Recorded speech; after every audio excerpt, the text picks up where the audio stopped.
Sand is an extraordinary substance whose identity depends not at all on composition and entirely on scale. Any rock or mineral below a certain size is considered sand.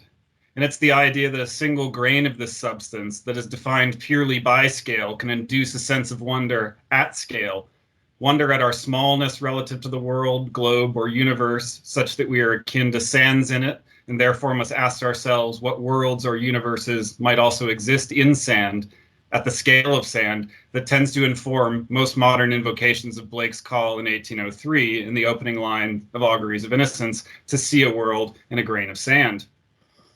It's certainly this reading of Blake's line that, for example, informs its continued use as a title or epigraph globally in scholarly articles as diverse as Australian geographer Richard Howitt's call to develop more dynamic theoretical models for conceptualizing spatial scale, British economist Stephen Merritt's attempt to model the behavior of water outflows at microecological scale, environmental biologist Timothy Page's analysis of biodiversity in remote and uninhabited Pacific Island locales, and the late great Chinese-American physicist Shoucheng Shang's spirited defense of condensed matter or solid-state physics, the study of physical substances like sand as a field that can potentially yield insights into many of the big questions that other physicists typically wrestle with when thinking at the scale of the universe. Another prevalent contemporary reading of Blake's line is that it demands not that we wonder at relative scale, but that we see in sand a physical medium for intuiting the coextension and interconnection of everything, a medium for inducing a sense of wonder that all the parts of our vast world, sand, earth, air, oceans, paper, ink, flesh, blood, communities, are one with every other part of it, composed of the same vast intellectual breeze, stardust, elements, or genetic materials, and certainly a part of the same global economies, ecosystems, and climate. This is the reading of the line, for example, that literary critic Nivedita Majumdar had in mind in choosing the phrase for a book that challenges post-colonialism's emphasis on localism by embracing the radicalism of universals, and that journalist Vince Beiser also seems to have had in mind when excerpting part of the phrase just this past year for the title of his acclaimed work of environmental awareness, The World in a Grain, which documents the alarmingly diminished global supply of sand, a substance out of which it turns out much of our human habitats are made, including the roads connecting our cities, the roofs over many of our heads, the walls around us, the paint on those walls, the sinks in our bathrooms, the toothpaste on those sinks, and even the elasticized waistbands, the pajamas, underwear, or athletic pants we might wear while brushing our teeth with our sandy toothpastes. But rather than have us engage collectively in sustained Blakean acts of wonder at global scale and at global interconnection, I thought it might be more apt in the context of a global Blake conference to have us think together about the global scale and interconnectedness of Blakean wonder at present. By which I mean, I want to have us contemplate the significance of the fact that Blake's injunction to wonder, to see a world in a grain of sand, has itself become a major vehicle and medium of global interconnection on a scale that exceeds any other Blake line. So in a sense, I am going to join Blake in asking you to see a world in a grain of sand today. It's just that the grain of sand in question is Blake's phrase, to see a world in a grain of sand. And the worlds we'll be seeing in that phrase are the potential energies and the media ecologies that have enabled it, more like a virus than a grain of sand, to break free, multiply, mutate, change hosts, and jump media platforms so successfully. How successfully? Of the many granular bits of Blake out there that have spread through and across our world, to see a world in a grain of sand has been, without question, the most contagious and invasive one. How can I be so confident about this pronouncement? A Google Ngrams search, or rather many Google Ngrams searches of the line relative to other lines from Blake. For those of you unfamiliar with Google Ngram Viewer, it's an incredibly easy to use data mining engine that allows you to chart the incidence over time of word and phrase usages in print, up to 5 words in length, based on the data set of the entire digitized archive of Google Books from 1500 to 2019, which now includes nearly 45 million volumes. The engine has plenty of limitations and pitfalls, especially since the archive skews heavily towards English language books, towards books printed in Latin alphabetic characters, and towards the present. Google Ngrams optical character recognition is also imprecise enough that you really can't trust its results if doing searches on materials printed before spellings in a language were standardized or before the long S's usage was discontinued. There's a limitation, too, of only being able to search strings of up to 5 words. And so when trying to search for a longer string, say 10 to 12 words, It's important either to search in multiple 5-word strings and compare the results, or to use the function that allows you to check which words come before and after your search string to make sure that you're picking up the correct data. What you're looking at, for example, is a Google Ngram graphing the incidence over time of the text string "sooner murder an infant" versus the text string "then nurse unacted desires." And you can see that the match is pretty close. And there aren't any hits for either phrase before 1863, when Alexander Gilchrist's Life of Blake and accompanying anthology of Blake poems were published, which indicates that the graph that results from doing either one of these searches really is a graph almost exclusively of print citations of Blake's proverb, "Sooner murder an infant in its cradle than nurse unacted desires," with very little error. When you're used responsibly, making sure that you're aware of and correcting for how much potential bad data your search might be picking up, Google Ngram Viewer is an extremely powerful tool, or at least an extremely powerful tool for making a very crude historical generalization, like my statement that no other line from Blake is more widely circulated today than his injunction to see a world in a grain of sand. I determined this by doing more than 1,000 different Google Ngram searches, always with careful controls. And what you're looking at is a Google Ngram that graphs "to see a world in a grain of sand," the red line in the graph, against 3 other excerpts from Blake that I determined appear most frequently in print over time, namely the proverb, "The road of excess leads to the palace of wisdom," the phrase, "and did those feet in ancient time," which of course appears so often in print because it's the title and first line of the Sir Hubert Parry hymn with Blake lyrics, commonly known as "Jerusalem."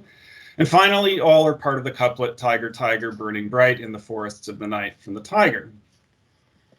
What you can also see from the graph is that the citational dominance, let's call it the viral dominance of "to see a world in a grain of sand," has been true for some time now, and that it even seems to be increasing. And the same result holds too in other European languages. Here are Ngrams, for example, that allow you to compare the incidence of "to see a world in a grain of sand" versus "the road of excess leads to the palace of wisdom" in print in English versus in translation in French, Spanish, and German. Aside from the fact that the Germans apparently love to invoke the road of excess far more than other European cultures do, somewhat disturbingly so in the early 1940s, "to see a world in a grain of sand" has today become the most cited Blake line in all 4 of these languages, and probably other languages too. And again, it's challenging to do Ngram searches in languages that don't use Latin characters, so I tried to do it in Chinese, Japanese, and Russian, and just wouldn't work. Okay, well, that's all very well and interesting, but so what? Is there anything new really to be learned from the global spread of this one line? The short version of my argument today is that the answer to this question is I think so. The long version is that explaining why I think so is going to require briefly rehearsing what I think I understand already about Blake's virality, and then to use this to start talking about how the virality of "to see a world in a grain of sand" seems to represent a distinct case relative to other instances of Blakean virality, or rather, how its virality presents a potential opportunity to see some things we hadn't seen already. I recently published a book called Romantic Capabilities that develops the proposition that when an entire population of related new medial uses of a text or a corpus develops, then this population of related uses, which I term a media behavior, may well be responding to or actualizing medial energies already present in the text, signature ways in which the text was already inhabiting its medium contingently right from the start. My theory of remediation does not contend that there is always a clear medial connection between a media behavior and its textual host, but I try to show that it turns out to be the case often enough that an entire population of related medial uses of a text is picking up on or actualizing something medially specific to the text, that it behooves us to approach any media behavior we spot as presenting us with an important research brief. The behavior can and ought to send us back to the archives newly attuned to how the text or corpus, in relation to the media environment for which it was created, might already be about its own mediacy in ways that amount to potential energy for the later media behavior it eventually exhibited. The book developed out of work I did about a decade ago on the virality of certain Blake lines and images. After observing how freely and successfully proverbs and pictures from the illuminated books circle in contemporary culture, I proposed taking critically and politically seriously how Blake's multimedia artworks often gravitate to forms prone to being peeled away from their medial contexts, forms prone to going viral. Rereading the illuminated books with this in mind, the smaller images threaded throughout the text, images so often of invasive and spreading flora and of animals and beings in flight, Images, too, that tend to make the print they surround more visible as a visual medium suddenly start looking both like emblems of and like medial vehicles for how fragments of his texts can break off, fly off, and assume lives of their own. Further, when rereading all distinctively colored and embellished copies of any quote-unquote one of Blake's multimedia artworks with this in mind, the whole set starts to look collectively like a kind of differential engine for launching certain formal bits and pieces of that one book out into the world along different trajectories.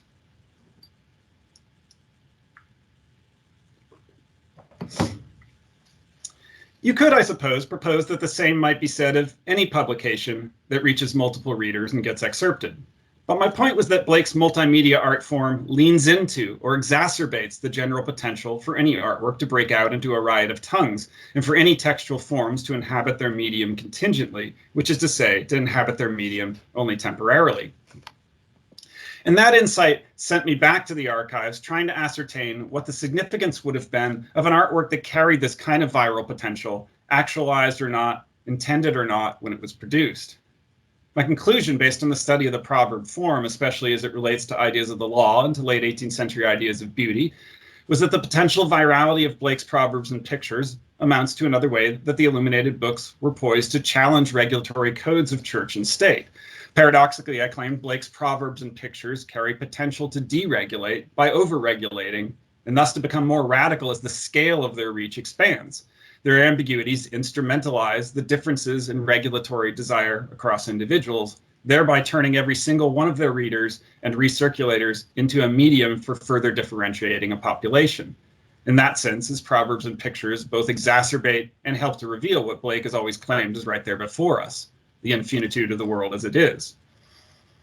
My point in rehashing these older arguments is that at first glance it might seem that in the case of the viral circulation of To See a World in a Grain of Sand, we have just another instance of the same viral medium and the same viral behavior I've just been describing. After all, some of the earliest commentators on Auguries of Innocence, such as Thomas M. Clark in 1873, when reviewing Gilchrist's Life of William Blake for the American periodical Old and New, suggested that, quote, every 2 lines may be quoted as distinct proverbs. Later, John Sampson, when republishing the poem in 1905, categorized its lines as, quote, a number of disconnected proverb couplets. And the Blake Archive's current contextual write-up on the poem from when they redesigned their website several years ago describes its lines as aphoristic. But as I started to focus more attention on To See a World in a Grain of Sand for this lecture, I've become more convinced that what we have in this one granular bit of Blake that's gone viral is something quite distinct formally from other granular bits of Blake that have gone viral, like his proverbs. And thus what we have in the viral circulation of To See a World in a Grain of Sand is a distinct media behavior, one that might reveal other kinds of medial energies or potentials in Blake's work that we haven't sufficiently considered. First, the original medial form of the line is distinct from other instances of Blakean virality, since it's from a poem that exists only in a fair copy in a manuscript. Not only did Blake never publish the line, but more to the point, it was seemingly never intended to be published as part of the verbal, visual multimedium whose form conduces to help medially launch Blake lines out into the world, and that I've argued therefore functions as a kind of engine of differentiation as it performs this work of launching across visually distinct copies of a poem. Second, while To See a World in a Grain of Sand may be a proverb-like or aphoristic line, it's also formally distinct from Blake proverbs and proverbial lines in ways that make it a fundamentally different kind of media packet from a proverb. Our tendency to refer to it as a proverb likely stems from the sense that it appears to counsel wisdom, shared wisdom, which is what proverbs do, according to anthropologists, legal theorists, linguists, and religious scholars who've done the most study of the form. Further, part of what makes a proverb proverbial is that it inhabits a non-lyric voice. You'll never find a proverb that includes the word I. And the lines of Auguries of Innocence do overlap with the proverb form in this way. Its speaker is impersonal, which makes the lines feel more appropriable or borrowable as one's own wisdom. But there's also a really important difference. Grammatically, proverbs are always, at least implicitly, complete sentences. Always. Even a proverb like out of sight, out of mind is implicitly the sentence to be out of sight is to be out of mind. Just as a proverb like Blake's the head sublime, the heart pathos, the genitals beauty, and the hands and feet proportion is implicitly challenging its hearer to figure out the verbs that will make it work as a complete sentence. Is it the head is sublime, the heart is pathos, and so forth? Or the head experiences the sublime, the heart experiences pathos? The head symbolizes the sublime, the heart symbolizes pathos? Does the verb even have to be the same each time? Technically, to see a world in a grain of sand is not a sentence, but an infinitive phrase. The infinitive to see plus its modifying object, the noun phrase, a world in a grain of sand. And it's not an infinitive phrase ever completed as a sentence, even implicitly by the lines that follow it, which actually just load more onto it. First, by creating a compound object for the infinitive, to see a world in a grain of sand and in a wildflower. And then eventually transforming the whole into two parallel infinitive phrases by adding the two lines beginning with hold infinity in the palm of your hand, which is seemingly another infinitive telling us something else we're supposed to do, to see and to hold. Third, as this grammatical parsing of the line already points up, to see a world in a grain of sand is not the same kind of discrete, stable, medial packet that we tend to associate with being a proverb, which is always repeated verbatim. Proverbs are always quotational, and only ever shortened when we assume our interlocutor already knows the full quotation, such as might happen if you were to say to a student dissatisfied with their first offer of admission to a postgraduate program, well, at least it's a bird in the hand. To see a world in a grain of sand does not circulate as a discrete and stable medial packet in this way at all. Sometimes it's excerpted as something less than the whole line, which makes it different from most proverbs, including Blake's. Remember the Ngram for sooner murder an infant versus than nurse unacted desires, which helped confirm that we were tracking citations of a Blake proverb. It also shows just how infrequently any part of that proverb is ever invoked partially. At other times, to see a world in a grain of sand is excerpted as more than one line. It makes grammatical sense this would happen, since as we have already seen, it's a phrase grammatically connected to what comes after it. At the turn of the century, as you can see in these examples, it wasn't uncommon for people to quote just the first two lines. But in general, if someone is quoting more than just the single line to see a world in a grain of sand, it's not grammar that drives the length of the excerpt, but poetic or perhaps musical form. For the first four lines of Auguries of Innocence, of course, form a rhyming ballad meter quatrain. In fact, that quatrain also turns out to be the outer limit of the variability in the size of this variably sized media packet, which you can see by doing a Google Ngrams search that compares the citational incidence of each of the first 5 lines of Auguries of Innocence. What this shows you is that about half the time anyone quotes to see a world in a grain of sand, they're quoting all or part of just that one line. About 1 in 25 times, they're bundling the line with the second line, and the rest of the time, they're citing the entire first quatrain. The Ngram shows that virtually never does anyone quoting the first 4 lines of Auguries of Innocence proceed to quote line 5, a robin redbreast in a cage, or any subsequent lines, unless they're reprinting the whole poem.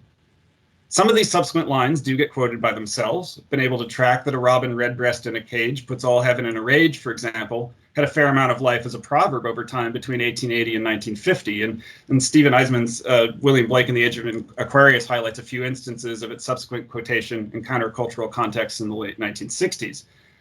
But my main point here is that for some time now, incidences of citing the beginning of Auguries of Innocence vary significantly in length, dropping markedly after line 1, slightly after line 2, and then falling off a cliff after line 4, the line which we can basically consider the outer limit of the media packet that includes all or part of the phrase to see a world in a grain of sand. So why do the opening lines of Auguries of Innocence break up in this inconsistent way by comparison to other viral media packets of Blake? And if to see a world in a grain of sand isn't like a proverb, then what exactly is it spreading when it goes viral? And finally, can the media behavior of this one line potentially reveal anything new about the ways that Auguries of Innocence, or perhaps any other part of Blake's corpus, generally inhabit media? As for the why part of the answer, as we've already seen, the opening 4 lines of the poem form an independent quatrain, an independence further signaled by the switch after the quatrain to rhyming couplets, which persists throughout the entire rest of the poem. And so this by itself explains how and why the whole quatrain might formally feel like it could or even should be pried loose. Dante Gabriel Rossetti was the first to pry it loose in the poem's very first printing. The anthology of Blake's poems that Rossetti had edited to accompany Gilchrist's Life of Blake in 1863, where Auguries was first published, italicizes the first 4 lines. This amounted to a visual medial signal that subsequently led quite a few people who quoted any of the first 4 lines of Auguries of Innocence after that to cite them as the poem's epigraph or motto. And this was true for several decades after 1863. Auguries of Innocence was also heavily anthologized during the same period, with turn-of-the-century poetry anthologies sometimes visually setting off the opening quatrain after Rossetti's example, or even abridging the entire poem just to its opening quatrain. As a medial practice, this particular abridgment also overlapped with how books of quotations were beginning to excerpt the poem. So what you're looking at here, and I'm sorry it's probably a bit hard to see, is from the left, a poetry anthology published in the UK in 1898 that retains Rossetti's italicization of the opening quatrain, which incidentally, actually, Yeats and Ellis also retained when republishing Auguries in their important edition of Blake from 1893. Next from the left, a poetry anthology from the 1870s, published in the United States, that doesn't set off the opening lines from the rest of the poem at all. Second from the right, a poetry anthology from 1906, also published in the United States, that peculiarly abridges Auguries of Innocence just to its opening 4 lines, and then proceeds to print selected lines from the rest of the poem underneath it, under the heading Proverbs. And finally, on the far right, a book of quotations published in the UK in 1907 that excerpts just the opening 4 lines. But to say that Rossetti bears responsibility here for having pried these 4 lines loose as an epigraph or motto or excerpt is really just to acknowledge that Rossetti was responding to some quality the lines already possessed that made them seem detachable in this way. Which is to say, he simply helped along a medial potential already present in the lines, whereby they seem to be yearning to break free as a motto or epigraph or excerpt. Rossetti, it turns out, made additional formal changes to Auguries of Innocence, rearranging some of its subsequent rhyming couplets to lend the poem what he thought might be, quote, greater thematic unity, unquote. As Janet Warner first documented in an essay back in 1976, generations of editors of Blake after that followed suit, treating the poem as if its sequence hadn't been authorially decided. When Sampson re-edited the poem in 1905, he criticized Rossetti's work on the grounds that, quote, passages are torn from their context, unquote. But even his own edition moved around some of its lines as if they really are detachable, as did, more surprisingly, David Erdman for his landmark edition of Blake's Poetry and Prose in 1965.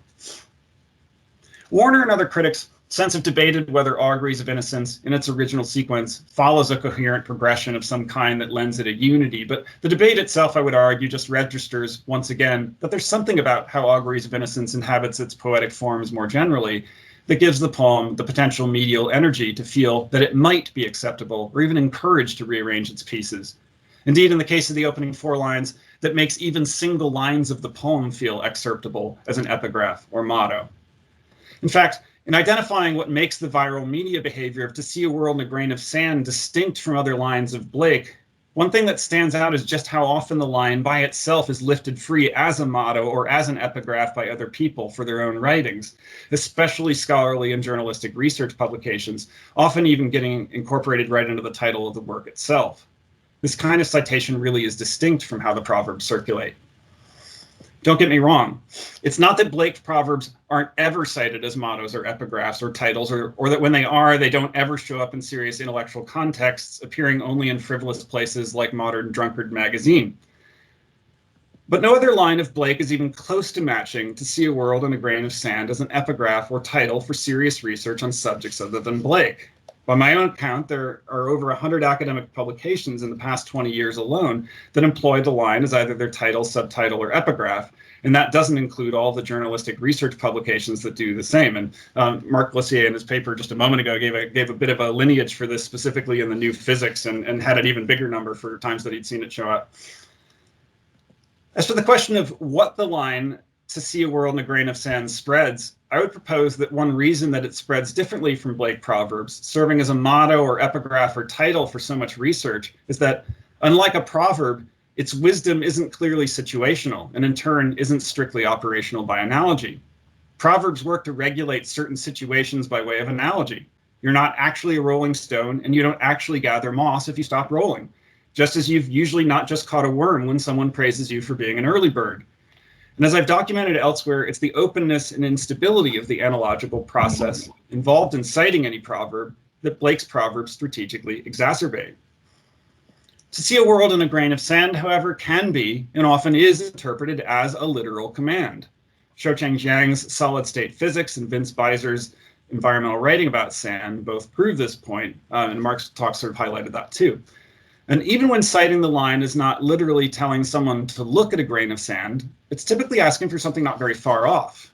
inviting its recipient to recognize the worlds that can be glimpsed or intuited through granular details. As a contagious form of wisdom, it's thus not deregulating by overregulating in contradictory ways across heterogeneous situations in the same way that I've argued Blake's proverbs do. If anything, it's trying to indoctrinate its receivers into an intellectual stance they can carry into any situation, delivering not a situation-specific truth so much as an intellectual commitment or right. And maybe this is one reason why people gravitate so often to the line in its broader quatrain for tattoos, whereas there are relatively few tattoos out there of other lines of Blake that circulate virally, like his proverbs. And trust me, I've looked far and wide on the internet and on the street for tattoos based on Blake proverbs, and some do exist. But as a media platform, human flesh and ink seem resistant to the Proverbs variant of Blakean virality, and yet highly susceptible to the world in a grain of sand variant of it. Again, I think it's because proverbial wisdom is situational, whereas to see a world in a grain of sand is a kind of ongoing stance. It functions less like proverbial wisdom than like a definition of how to be wise. While to see a world in a grain of sand may be an infinitive phrase that has no clear predicate, to see a world in a grain of sand is always implicitly to be wise or deep. The wisdom it spreads tautologically is to be wise. In the time that remains, I want to focus on two notable contemporary citations of the first quatrain of Auguries of Innocence, each of which I think taps into medial qualities evident through the passage's viral circulation that are worth having in mind as you re-enter the archives after this conference to think about Blake's artistic project more generally. The first I encountered during COVID when watching the Showtime Sky television series Penny Dreadful, which ran for 3 seasons from 2014 to 16 in the United States and the UK, and has since been distributed globally through various streaming platforms. About midway through season 2 of Penny Dreadful, we watched the following exchange involving Victor Frankenstein's creature. I believe in this world, and those creatures that fill it. That's always been enough for me. Look around you. Sacred mysteries at every turn. But no exaltation in life beyond this. To see a world in a grain of sand and a heaven in a wild flower. Hold infinity in the palm of your hand and eternity in an hour. With respect to Blake, I see no wildflowers here, only pain and suffering. Then you need to look closer.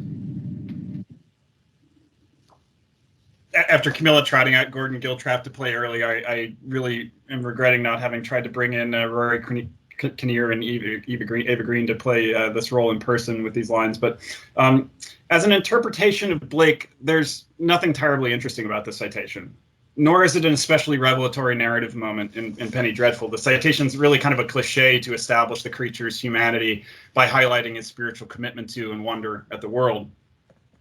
Medially, however, the citation's more interesting and potentially revelatory.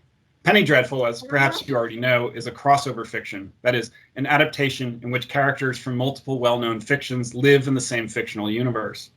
In this case, the universe is a version of 1890s London, and the fictions being crossed are Dracula, The Picture of Dorian Gray, Dr. Jekyll and Mr. Hyde, and anachronistically, Frankenstein. But if Penny Dreadful owes its media pedigree more to crossover fan fiction than to actual Victorian Penny Dreadfuls like Varney the Vampire, it's also derived just as much from the anthology as a media form, to the point that I would characterize it as an anthology show. For not only does Penny Dreadful sample well-known 19th century British Gothic novels and collector bind these samples into the same media package, like an anthology does, but it also incorporates excerpt after excerpt from canonical romantic poetry.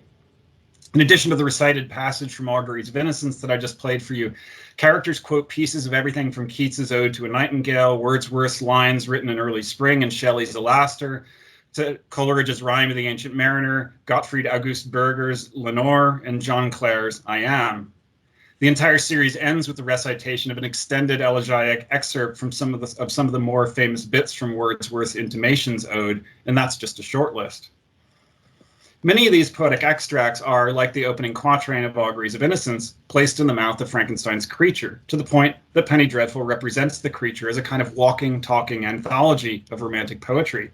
Whereas Mary Shelley's creation understood the world through snippets he'd read of Volney's Ruins of Empire, Goethe's Werther, Plutarch's Lives, and Milton's Paradise Lost, Penny Dreadful's version of Shelley's creature tells us explicitly that he'd learned to understand the world by reading books of romantic poetry. We even get a shot at one point of him reading these books, where the books themselves, which he seems not to be reading cover to cover, but instead sampling from promiscuously, appear to form his limbs. The series invites us to see this creature, who's been physically assembled from pieces of corpses, as also mentally composed of extracts from poetic corpuses. And amidst the books of poetry that compose his mind is a collection of Blake's poems, or at least an anthology that includes some Blake. For Auguries of Innocence is not the creature's lone reference to Blake. Just seconds after we see this shot of him teaching himself to read through books of poetry, he describes London itself as a harlot's curse. Remembered lines from often anthologized Blake poems are among the extracts of romantic poetry that shape and inform the creature's experience in Penny Dreadful. By representing Mary Shelley's creature as the product of anthologies of romantic poetry, Penny Dreadful both turns the creature into a metamedial figure for the series and insists that we reread Shelley's Frankenstein with an eye towards how it might, all along, have been a novel about its own relationship to extracting into the anthology form. But of greater relevance to us here is that, by a similar logic, the series just as readily provokes us to think about whether the various often anthologized extracts from romantic poems it places in the mouth of its creature might already have borne some relationship to, when they were written, to practices of extracting and anthologizing. In other words, by drawing medial attention to its citations of romantic poetry as part of a general media behavior of extracting and anthologizing poetry, and by inviting us to think of this behavior as having existed as early as Frankenstein, Penny Dreadful can, and I think should, set us wondering to what extent the romantic poetic extracts it makes might have been medially hailing their extraction all along. Had the opening lines of Auguries of Innocence, to be specific, proven so capable of circulating independently over time, not just because they became popular at a time when extracting and anthologizing were popular practices, but because they already possessed formal and medial qualities that overlapped with or were even derived from these practices? Leah Price has, of course, made a convincing case for how the market for anthologies and extracts over the course of the 18th century grew so substantially that it began to impact the form of the novel. Many of the same elements of romantic novels that readers today can find dull, complete texts of poems sung by sentimental heroines, extended philosophical reflections, sustained descriptions of landscapes, and prolonged speeches offering moral counsel, exist in part because of the market for extractable passages. Novelists wrote not just knowing that any successful novel might be quickly adapted for the stage, but also keeping in mind the cultural taste for extracts and quotations, a taste whose main vehicle was the anthology. It's even easier to imagine, however, that the market for anthologies and extracts in the Romantic period would have affected poetic forms, since poems were the chief fodder for anthologizers and extractors, not to mention, after the pioneering example of Anne Radcliffe, for novelists seeking chapter epigraphs too. In 1817, Coleridge grumbled that, quote, a shelf or two of beauties and elegant extracts seemed to comprise 9/10 of the reading of the reading public, unquote. Though an exaggerated estimate, the comment smacks of authorial resentment at the profit and fame that often accrued to anthology editors through extracts from poetry written by others. Jane Austen not only begins her novel Northanger Abbey by lampooning the poetic extract-oriented education of her heroine Catherine Morland, but also proceeds before long to give the kind of authorial resentment Coleridge expresses a gendered edge. Whereas female novelists who produce original stories tend to get criticized, Austen's narrator complains, quote, the abilities of the man who collects and publishes in a volume some dozen lines of Milton, Pope, and Prior with a paper from the Spectator and a chapter from Sterne are eulogized by 1,000 pens. Some of you may find sacrilegious the proposition that William Blake, who so resisted the idea of the book that he invented a multimedia art form that couldn't be mass-produced, might still, at the same time, be sometimes creating texts with their excerpting or extraction in mind. But it's a proposition that I think we need to take seriously, especially in light of how extractable certain lines and stanzas of his poems have proven over time to be. And to say this does not require making an intentionality claim. The formal suitability of the opening lines of Auguries of Innocence for extraction as an epigraph may simply reflect how Blake was sometimes shaped unconsciously by a media ecology in which eminently extractable poetic forms were unavoidable influences. But before returning to my second example of a potentially revelatory citing of the opening lines of Auguries of Innocence in contemporary culture, I do want to point out one place in the archives where Blake can be spotted not just with a poetry anthology in his hand, but also expanding the anthology form's medial affordances. Jennifer Michael brought to my attention recently a page of Blake's notebooks from 1807 that was previously unknown to me, in the context of a conference presentation she was giving on Catherine and William Blake's reading of Aphra Behn's poetry. The notebook entry recounts delightedly how Blake had heard from Catherine about a new version of bibliomancy, which is the practice of taking your fortune by opening the Bible at random and pointing to a verse, wherein you do the same by opening instead whatever book you happen to have in your hand and pointing to a passage in it. In Catherine's case, the book in hand when they decided to try this was Edward Bish's early 18th century anthology, The Art of Poetry. That anthology's contents, not unlike many other 18th century poetry anthologies, consisted not of complete poems, but of thematically arranged extracts from poems, some as short as a single line, many as short as 2 to 4 lines, and all of them printed without leaving gaps between the extracts. And so the result is a weird Frankensteinian text. I say Blake was delighted by this experiment because he explains that after Catherine opened at random and pointed to an erotic passage from Aphra Behn, he, quote, was so well pleased with her luck, unquote, that he needed to try it himself, whereupon he flipped open Bish's The Art of Poetry to 10 lines excerpted from Dryden's Virgil about the jostling of a mountain oak in a storm. I don't wish to make too much of this moment in the notebooks, but for one thing, it shows that the contents of William and Catherine's own bookshelves included poetry anthologies. And secondly, it registers the degree to which this Sunday episode from everyday domestic life struck Blake compared to others, for he took the time to write it down and date it, as well as to transcribe the selected excerpts in their entirety. And the third, it also evidences the joy that Blake could take in the powers of individual and idiosyncratic poetic extracts to spread ideas, wisdom, or messages promiscuously. I would read a certain amount of that same joy into the extractable form of Auguries of Innocence, especially when we note that the date of this episode of randomly selecting and carefully transcribing passages from a poetry anthology, August 1807, is definitely the same year and quite possibly the same month that Blake was creating a kind of anthology of 10 of his own poems that he had sitting around. The current scholarly consensus is that it was in 1807 that, for reasons still unknown, Blake one day trimmed off the wide unused margins of some paper left over from an illustration project, gathered together manuscripts of several of his poems, some of which had been sitting around since as early as 1802, and made fair copies of them, binding up the results, thereby creating the manuscript now known as the Pickering manuscript, the unpublished homemade anthology that of course includes the only known copy of Auguries of Innocence. The second contemporary surfacing of the opening quatrains of Auguries of Innocence that I think is medially interesting, and this is the one I'll be ending with, involves a computer virus. Sometime in 1991, an extremely tricky computer virus that came to be termed the Maltese Amoeba by cybersecurity experts was launched from Malta by 2 still as yet unidentified university students. It was so well encrypted that it went unnoticed until it had spread to government computer systems in Ireland, where it was first detected the hard way on the morning of November 1st, 1991. The virus lodged itself innocuously into the executable files for all software programs on a given computer as a kind of sleeper cell, until on November 1st or on March 15th each year, whichever came first, it would fully activate. And the significance of these dates is still unknown. It could be the programmers' birthdays, it could be the Ides of March and the day of the founding of the European Union. Nobody really knows. I definitely don't know, and I want to state for the record that I cannot code and I've never been to Malta.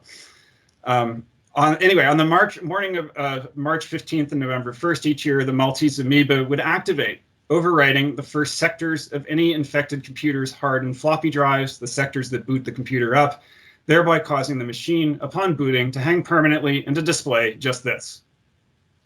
So the opening 4 lines of Auguries of Innocence have not just gone viral, they are in fact the main visible payload for a computer virus that infected an estimated 1 million computers globally back in 1991 and 92, well before the internet became mainstream and networked us all. To put it another way, the exaggerated viral spread of "to see a world in a grain of sand" received a major assist 30 years ago from people self-consciously trying to spread the line, or more precisely the entire quatrain, virally. The viral spread of Blake's text even jumped platforms from the virus itself to some of the security companies offering antiviral software patches. for some of these companies explained on their websites the need for security patches by describing how, if infected, and the date was March 15th or November 1st, to quote just one of these websites, quote, a psychedelic screen effect follows.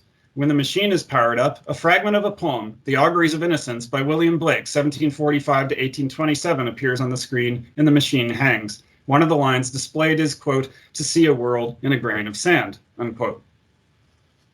The virus also spread Blake's line virally in a different way. The Maltese amoeba also came to be known more colloquially as the grain of sand virus.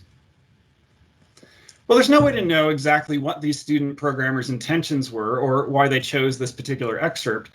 It's striking that they actually ascribed the words the virus to the lines, putting the virus where you would normally put an author's name, as if to point out the contagiousness of the lines themselves, which had already proven themselves since their initial publication in 1863 to be a kind of poetic earworm.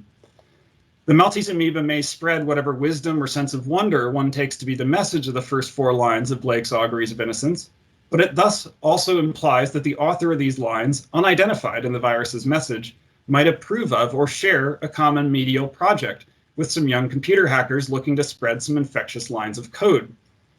There's one clue in the virus that its creation did represent the wrathful act of some wise young tigers looking to show up their horses of instruction, for cybersecurity experts discovered that polymorphically encrypted into its lines of code was an invisible signature line. Amoeba virus by the Hacker Twins, copyright 1991. This is nothing. Wait for the release of Amoeba 2, the universal infector, hidden to any eye but ours. Dedicated to the University of Malta, the worst educational system in the universe, and the destroyer of 5 times 2 years of human life. I don't think it's entirely far-fetched that the Maltese amoeba's coders gravitated to Blake because he was a media innovator, or at least to these specific lines of Blake because of their medial qualities. There's something about the opening lines of Auguries of Innocence that signals their potential for an embrace of virality, and as I've already suggested, the medial qualities of a text sometimes hail specific modes of their remediation. The editor of an internal reporting service tracking new viruses for universities at the time the virus was discovered in 1991 did not hesitate to put part of the blame for the virus squarely on William Blake, appending the following note to their service's initial online report on the virus. Quote, the theme of Blake's Songs of Innocence is the all-pervading presence of divine love amidst trouble and sorrow. They're followed by the altogether more cynical songs of experience, which present a pessimistic, dark view of the world. Blake's work is so often considered anti-establishment, concentrating on the denial of authority, the overthrow of order, and imposed morality, and the triumph of anarchy. Elements of his thought might well appeal to the virus editor. This whole report really cracks me up. For starters, the editor's crude analysis of Songs of Innocence and Experience, which is not strictly relevant to talking about Auguries of Innocence, is plagiarized verbatim from an early website designed to help university students cheat on doing their assigned reading. But also, a subsequent part of the report reads, it's always dangerous to interpret text messages in computer virus code literally, but I would tentatively suggest that there are sufficient clues within this code for its authors to be identified and, if Maltese law permits, apprehended. 2 students, one or both of whom are computer literate, who joined the University of Malta in 1986-87, who are probably still in attendance of March of this year, a 5-year degree, diploma course, or possibly postgraduate education, and who empathize with a poem by William Blake. Is there an English literature faculty within the university? This must surely be traceable.